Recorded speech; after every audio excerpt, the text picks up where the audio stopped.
দিলে বন্ধু কথা কয়ও না। ছাত্রলীগ গেলি কই, হাই হাই রাই রাই, দালালি না রাজপথ, তারা বিভিন্ন গুজব বিভিন্ন ভাবে ছড়িয়েছে। তাদের সেই চটকা মিছিল দেখার জন্য আমরা নয়, আমরা আপনাদেরকে জানান দিতে চাই এই বাংলায় কোনো স্বৈরাচারী, কোনো লীগের, কোনো ছাত্র সংগঠনের এখানে কোনো ধরনের অবস্থা হবে না।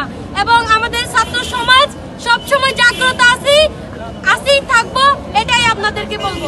আমরা আজকে এই বিক্ষোভ মিছিল থেকে জানান দিতে চাই, আমরা কলম যোদ্ধা, আমরা আপনাদের মতো অস্ত্র হাতে নিই না। আপনাদের যদি সাহস থাকে আসুন, আমাদের সাথে মাঠে আসুন। আপনারা ফেসবুকে বসে, ঘরের কোনায় বসে আমার মা বোনদের হামলা করবেন, আমাকে হামলা করবেন, আমার সহযোদ্ধাদের হামলা করবেন। আপনারা কি মনে করছেন ছাত্র সমাজ চুপ থাকবে? আমরা চুপ থাকার জন্য আগস্টের আগে আন্দোলনে নামি নাই। আমরা কথা বলবো বলে আমরা আগস্টের আগেই মরে গেছি। কাকে হুমকি দেন?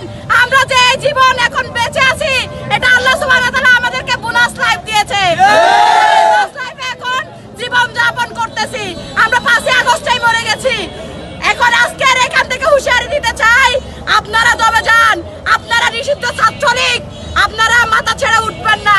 তাইলে এই বাংলার জমিনে আপনাদেরকে পালিয়ে যাওয়ার জন্য 1 সেকেন্ড সুযোগ দেওয়া হবে না।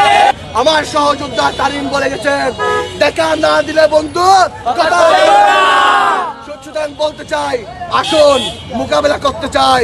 যদি ছাত্রলীগ, যুবলীগ, সর্বোপরি আওয়ামী লীগ এই দেশে মাথা ছাড়া দিয়ে ওঠার চেষ্টা করে, যদি নতুন করে একদম শুরুর চেষ্টা করে, আমরা এই কক্সবাজার সমুদ্র তীরবর্তী কক্সবাজার থেকে হুঁশিয়ারি দিয়ে বলতে চাই, কক্সবাজারের ছাত্র সমাজ বেঁচে থাকতে এই বাংলায় ছাত্রলীগের টাই হবে না, হবে না, হবে না।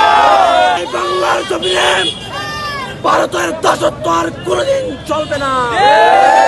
ভারত মনে করে ৭১-এর বিজয় ভারতের বিজয়।